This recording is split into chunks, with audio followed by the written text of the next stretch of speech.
Steve, first of all, congratulations on being named to the Cobourg District Hall of Fame. How does it feel to come back to Cobourg and receive such an honor? What a wonderful journey it's been. Think about leaving here.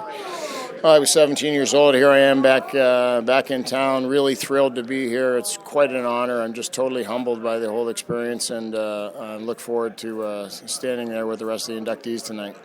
And one of the fellow inductees, sadly, is no longer with us, has had a special place in your heart, and that, of course, is the late, great sports writer Leighton Dodge. Yeah, Leighton and I were real good friends. We talked an awful lot. We talked an awful lot after I left for Edmonton. There was one opportunity somewhere along the line that I had an opportunity to go to Toronto, and I called Leighton about it, and he was really thrilled and actually quite sad that I didn't take the chance. But what an icon in this town, and I'm really proud to say I was a friend.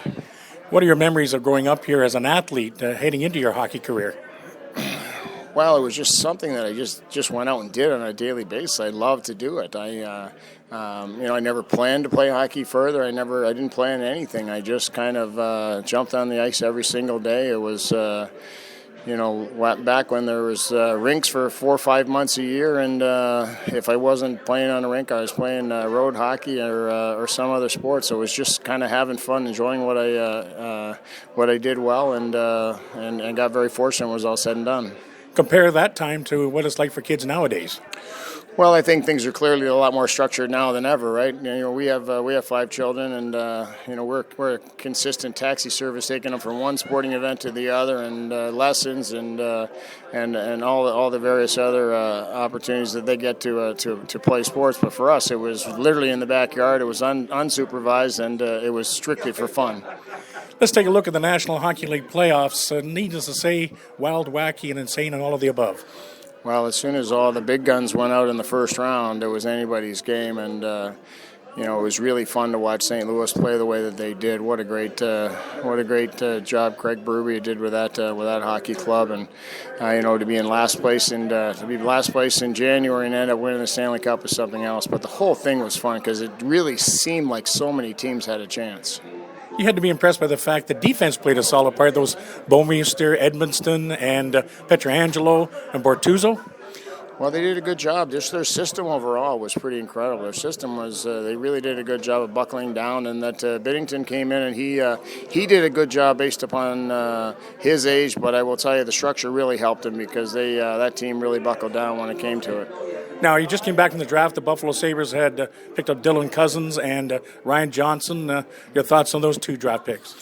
I don't know anything about them. I met them last night at about 10 o'clock for the first time. I've never seen them skate, never seen them play. Don't know a thing about them. I know our scouts, they are the players our scouts wanted, so I feel happy that that's the guys that they had on their list that they wanted on those picks, so I feel really good about that. I met the families last night. They were really thrilled, brought me back to the day I was drafted, and to see the elation in their eyes was pretty special. Last year, the first-round pick was Rasmus Dahlin. Is he the real deal for the Sabres? Rasmus Dahlin is a star, and the other side of it is I just want to hug his parents every day because he's such a nice kid. He's just such a great kid. He's so easy to work with, so easy to coach. I really have had a lot of fun working with him, and certainly as Sparky Anderson once told me, he said, good players make good coaches, and he's one of those guys that makes you a good coach. Now, let's take a look at the team in general with all the youngsters there, Mittelstadt and Eichel and Dahlin, makings of a powerhouse a couple of years down the road. Well, I certainly hope so. It certainly feels that way. I mean, we've got some real good components, that's for sure. There's lots of good assets in the coffer now, and now it's a matter of pulling it all together. I think there's still some things that are missing in Buffalo, and it's still in the rebuild stage, but lots of positives, and we feel really good about things moving forward. And Ralph Kruger's taken over as a coach. What does he bring to the hockey club? Well, Ralph and I worked together in Edmonton. We were there for 3 years, and he got cut short as a head coach, and he probably is as good a coach as I've ever seen. Really, really smart guy. The players are really thrilled and excited about him coming in there. I know he'll do a great job. I know how inclusive he is. I know that the mentality and the structures he's going to put in place in that team is really going to help us. And finally, speaking of Edmonton, you played in those great teams in the 80s. How would they fare in today's National Hockey League? They beat everybody. They would beat everybody. I really, truly believe that. That was the most skilled team of all time. I mean, when I look back on our second power play unit of Mark Messier, Glenn Anderson, Kent Nielsen, all 50 goal scorers, that was our second power play unit. They were the best team.